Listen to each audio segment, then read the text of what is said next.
Hello everyone, welcome to Hima study. ఇవాళ మన topic వచ్చేసి 6th క్లాస్లో థర్డ్ లెసన్ అయినటువంటి పటాలు అనే లెసన్లో టాప్ 36 బిట్స్ అయితే ఉన్నాయండి. సో వాటిని అయితే ఇవాళ మనం కంప్లీట్గా అయితే నేర్చుకుందాం. అండ్ ఇంకొకటి అండి, ఇక్కడ మనకు అకాడమీ బుక్లో అక్కడక్కడ 1 or 2 బిట్స్ అయితే రాంగ్ ఇచ్చారండి. సో వాటిని నేను సరిచేసి మీకు వీడియో అయితే చేయడానికి అయితే చేస్తున్నాను. సో ఫస్ట్ బిట్ చూడండి, పటంపై ఉండవలసిన ముఖ్యమైన అంశాలు. ఆల్రెడీ నేను ఇక్కడ చేస్తానండి, సో మీకు కొంచెం ఇబ్బందిగా అనిపించవచ్చు. 4th ఆప్షన్ ఏబిసి, దిక్కులు, స్కేలు, చిహ్నాలు అండ్ రంగులు పటంపై ఉండవలసిన అంశాలండి. అలాగే మీకు క్లాస్ ఏ విధంగా అనిపించిందో కామెంట్ అయితే తప్పకుండా చేయండి. మన ఛానల్ని లైక్ చేసి షేర్ చేసి సబ్స్క్రైబ్ చేయడం మాత్రం మర్చిపోకండి. సెకండ్ బిట్ చూడండి, ఇక్కడ నైరుతి దిక్కును గుర్తించండి. నైరుతి దిక్కును గుర్తించండి అంటే మనకి ఇక్కడ దక్షిణ పడమర మధ్య ఉండే ప్రాంతాన్ని నైరుతి దిక్కులో అయితే గుర్తించాలి. So 4th option is correct answer అండి. థర్డ్, ఈశాన్య దిక్కును గుర్తించండి.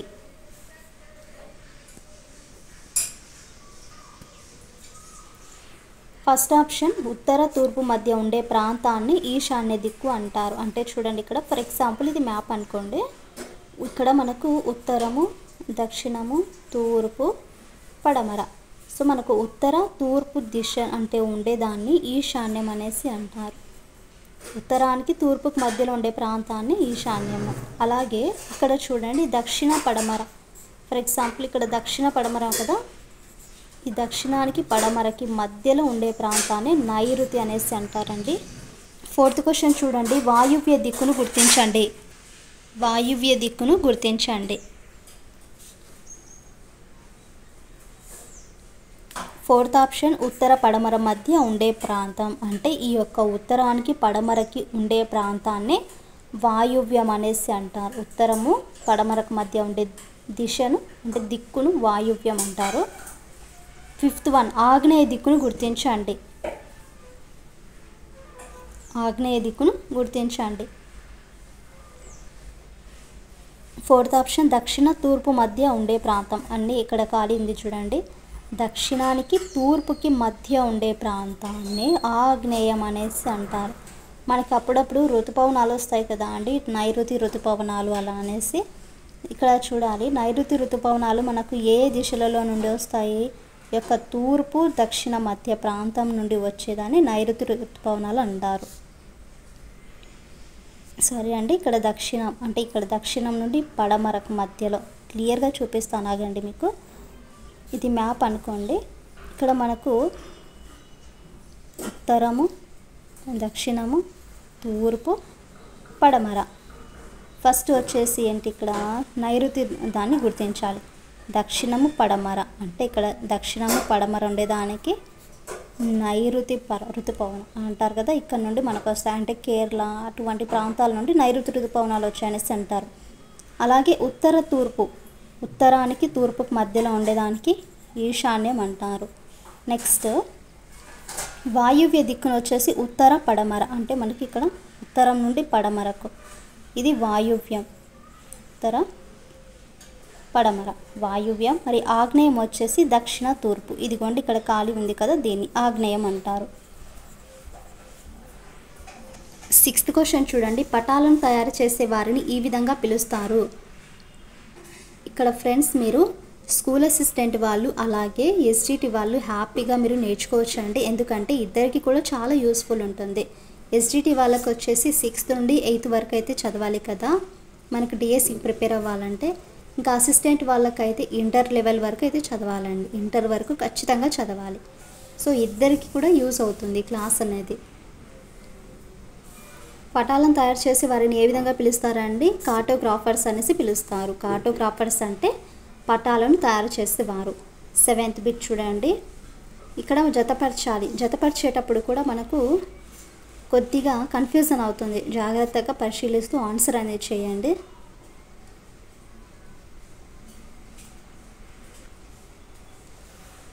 నీలం రంగు వచ్చేసి జలభాగాలను అయితే గుర్తిస్తారు. నీలం వచ్చేసి జలభాగాలు, మనకు ఆకుపచ్చ వచ్చేసి మైదానాలు, పసుపు వచ్చేసి సి వచ్చేసి పీఠభూములు అండి. డి గోధుమ వచ్చేసి 3 పర్వతాలు.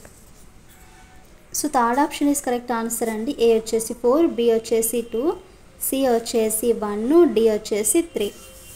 8 ఈ దేశాలు, రాష్ట్రాలు, జిల్లాలు, గ్రామాలను చూపే పటాలు.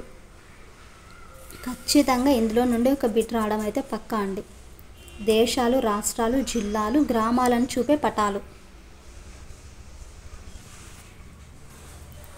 Second option is correct answer, రాజకీయ పటాలు. 9th పర్వతాలు, పీఠభూములు, మైదానాలు, సముద్రాలు మొదలైన వాటిని చూపే పటాలు.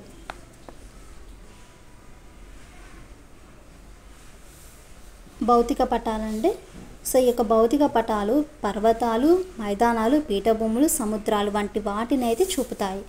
10th ఉష్ణోగ్రత, వర్షం, జనాభా, నేలలు, పంటలు, ఖనిజాలు, వివిధ మార్గాల వంటి కొన్ని నిర్దిష్ట అంశాలను చూపే పటాలు. అంటే ఫలానా దేశంలో మనకు ఎంత ఉష్ణోగ్రత ఉంది, వర్షపాతం అనేది ఎంత నమోదవుతుంది, జనాభా అనేది, నేలలు, మనకు పంటలు, ఖనిజాలు ఇలాంటివన్నీ కూడా ఒక నిర్దిష్ట అంశాలతో చూపే పటాలు ఏంటండి ఇక్కడ విషయ నిర్దేశిత పటాలు. ఈ యొక్క విషయ నిర్దేశిత పటాలు వీటన్నిటిని అయితే చూపే పటాలు. 11th పటాల సంకలనాన్ని ఏ పేరుతో పిలుస్తారు? పటాల సంకలనాన్ని ఏ పేరుతో పిలుస్తారు? థర్డ్ ఆప్షన్ అట్లాస్ అండి. ఇంకా ఈ బుక్ వచ్చేసి అకాడమీ బుక్ అండి. ఇదిగోండి తెలుగు మరియు సంస్కృత అకాడమీ ఆంధ్రప్రదేశ్. సో మనకు కవర్ పేజ్ వచ్చేసి ఇలా ఉంటుందండి. ఇంకా ఎడిషన్ అంటారా 2024 అండి. కాస్ట్ వచ్చేసి 400 ఇదండి మీకు చూపిస్తాము. 413 రూపీస్ అండి. క్రింది వాటిలో 12th బిట్ చూడాలి. క్రింది వాటిలో పటములో బాణం గుర్తు చూపే ప్రధాన దిక్కు. పటములలో మనకు బాణం గుర్తు అనేది చూపిస్తూ ఉంటారు కదా అండి, ఇలాగా అది ఎటు సైడ్ ఉంటుంది, మనకు ఏ దిక్కున ఉంటుంది?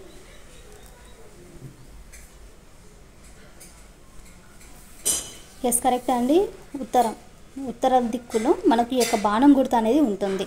13 ప్రధాన దిక్కును పటంపై ఏ అక్షరంతో సూచిస్తారో. మీరు చాలా మ్యాప్ పాయింట్స్లో చూస్తుంటారు కదా అండి, అంటే క్లాసెస్లో మనకు ఇట్లా బోర్డు లాగా అంటిస్తుంటారు, అందులో మనకు ఒక లెటర్తో అనేది సూచిస్తారు ప్రధానమైన దిక్కుని. ఫస్ట్ ఆప్షన్ నార్త్ అండి, ఉత్తరం సైడ్ కదా. సో నార్త్ ఎన్ అనే అక్షరంతో సూచిస్తారు. 14 స్కేల్ ఆధారిత పటాలు ఎన్ని రకాలు? స్కేల్ ఆధారిత పటాలు ఎన్ని రకాలు?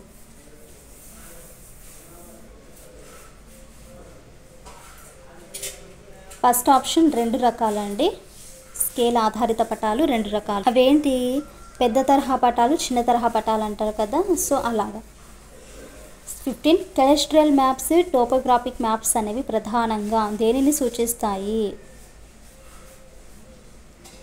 టెరెస్ట్రియల్ మ్యాప్స్, టోపోగ్రాఫిక్ మ్యాప్స్ అంటే మనకు భూ సరిహద్దులను, భూ నైసర్గిక పటాలు దేనిని సూచిస్తుంది? థర్డ్ ఆప్షన్ పెద్ద తరహా పటాలు. 16 వ్యక్తిగత ఆస్తికి చెందిన పటాలు. వ్యక్తిగత ఆస్తికి చెందిన పటాలు.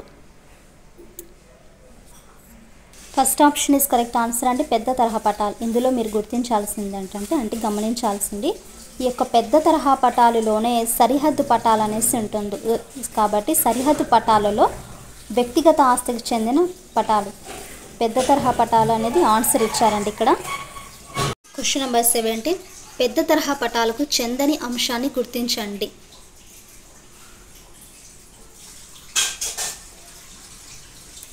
ఫోర్త్ ఆప్షన్ ఇవి పెద్ద ప్రాంతాలను గురించి అయితే తెలియపరుస్తాయి. సో ఈ స్టేట్మెంట్ అనేది రాంగ్ అండి. 18 విశాఖ పోర్ట్ ఏరియాను వాటి సరిహద్దులను చూపే పటాలు.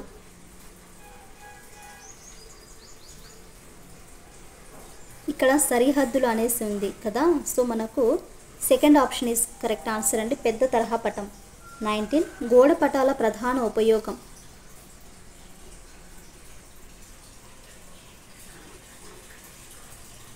గోడ పటాల యొక్క ప్రధాన ఉపయోగం ఏంటంటే వేటినికి ఉపయోగిస్తారు? బోధన కొరకైతే ఉపయోగిస్తారు, ఆనందం కొరకు కాదు, అలంకారం కోసం అయితే కాదు, చిన్న భూభాగాలు అనేది చూపుతాయి కదా. అలాగే ఇవి పరిపాలన పరంగా కూడా అయితే కూడా మనకి యూస్ అవుతాయండి. ఈ యొక్క గోడ పటాలు బోధన కొరకు అలాగే పరిపాలన కొరకు అయితే యూజ్ చేస్తారు. అలాగే 20 చూడండి, చిన్న తరహా పటాలకు చెందని అంశం. చిన్న తరహా పటాలకు చెందని అంశం.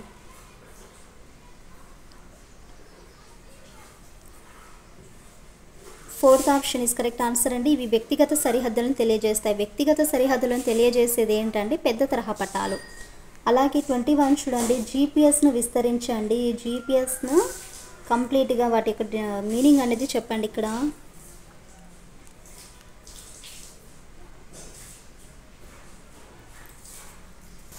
ఇక్కడ మీరు బాగా గుర్తుపెట్టుకోవాల్సింది జీపీఎస్ అంటే గ్లోబల్ పొజిషనింగ్ సిస్టమ్. బట్ ఇక్కడ ఆన్సర్ అనేది ఫోర్త్ ఆప్షన్ ఇచ్చారండి, జనరల్ పొజిషనింగ్ సిస్టమ్ అనేది ఇచ్చారు.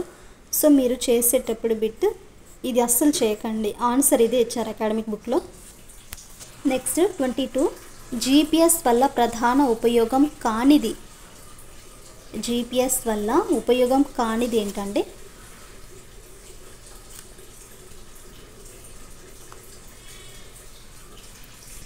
ఫోర్త్ ఆప్షన్ ఇది అన్ని ప్రదేశాలను అయితే చూపదు. 23, రంగులను ఉపయోగించే పటాలు.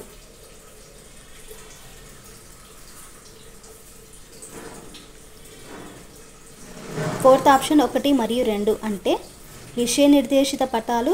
ఈ యొక్క భౌతిక పటాలను రంగులను అయితే ఉపయోగిస్తాము. 24, పసుపు రంగు. పసుపు రంగు ఏ భూస్వరూపాలు చూపడానికి ఉపయోగిస్తారు? ఈ యొక్క పసుపు ఎల్లో కలర్ అనేది ఏ యొక్క భూస్వరూపానికి అయితే చూపిస్తారండి?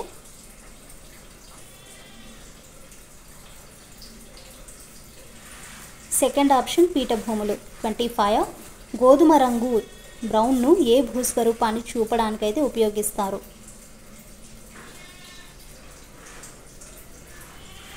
ఈ యొక్క బ్రౌన్ కలర్ వచ్చేసి పర్వతాలు దానికైతే చూపించడం అయితే జరుగుతుంది.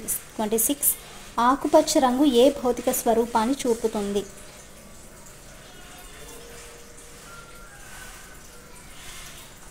సెకండ్ ఆప్షన్ మైదానాలను అయితే చూపిస్తుంది. 27, నీలం ఏ భూస్వరూపాన్ని చూపడానికైతే ఉపయోగిస్తారు?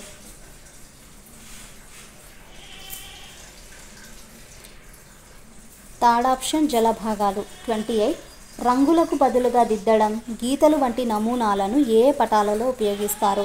అంటే ఇక్కడ కలర్స్ కాకుండా మనకు మ్యాప్ పాయింట్లో అక్కడక్కడ ఇలాంటి గుర్తులు అయితే కనిపిస్తుంటాయి కదా అండి, లేకుంటే కొంచెం గడ్డి మొక్కల్లాగా ఇలా అయితే ఉంటాయి కదా. సో అలాంటి నమూనాలన్నీ ఏ పటాలలో ఉపయోగిస్తారనేది ఇక్కడ క్వశ్చన్. థర్డ్ ఆప్షన్ విషయ నిర్దేశిత పటాలు. క్వశ్చన్ నెంబర్ 29, పటాలలో RH అనే అక్షరాలు దేనిని తెలియజేస్తాయి? ఫర్ ఎగ్జాంపుల్ ఒక మ్యాప్లో మనం తీసుకున్నాం అనుకోండి, అక్కడ మనకు టెంపుల్ లోగో కానీ చర్చ్ మసీద్ యొక్క లోగోస్ అయితే అలా కనిపిస్తుంటాయి కదా, అలానే RH అనే అక్షరాలు కూడా సూచిస్తాయి. వేటిని సూచిస్తాయి అవి?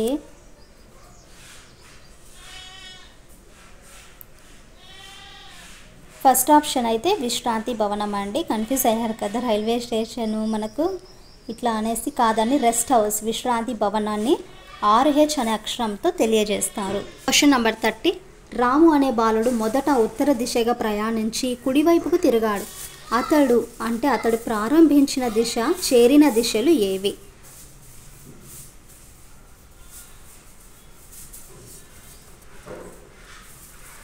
థర్డ్ ఆప్షన్ కరెక్ట్ అండి, దక్షిణము అలాగే తూర్పు. కుడివైపుకు తిరిగాడు కదా. 31, అడవుల విస్తరణను తెలిపే పటాలు.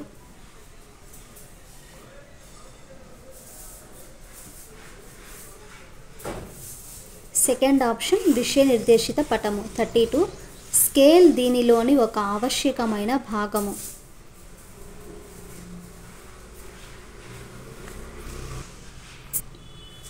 First option is correct answer అండి, పటము. 33, దిక్సూచికి చెందని అంశాన్ని గుర్తించండి.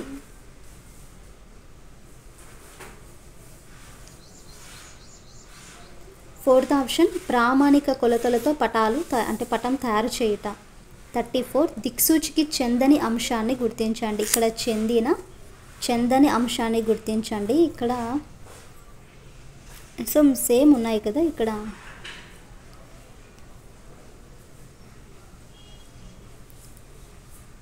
Second option is correct answer అండి. తూర్పు నుండి పడమరకు ప్రయాణం చేశాడు. నెక్స్ట్ చిత్తు చిత్రానికి చెందని అంశం. చిత్తు చిత్రానికి చెందని అంశం. ఫోర్త్ ఆప్షన్ దిక్కులు మూలలు చూపుతారు. 36 భూమిపై గల వాస్తవ దూరానికి పటంలో చూపబడిన దూరానికి గల నిష్పత్తినే డాష్ అని పిలుస్తారు.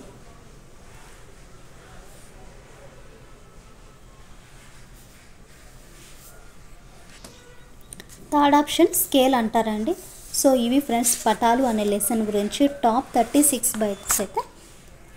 నెక్స్ట్ వీడియోలో ఆంధ్రప్రదేశ్ భూస్వరూపాలు ఈ లెసన్ గురించి అయితే నేర్చుకుందాము. ఐ హోప్ మీ క్లాస్ నచ్చిందనేసి అనుకుంటున్నానండి. క్లాస్ కన్నా నచ్చితే కామెంట్ చేయండి, అలాగే లైక్ చేయడం మాత్రం మర్చిపోకండి. ఇంకా ఎవరైనా సబ్స్క్రైబ్ చేయకుంటే సబ్స్క్రైబ్ చేయండి.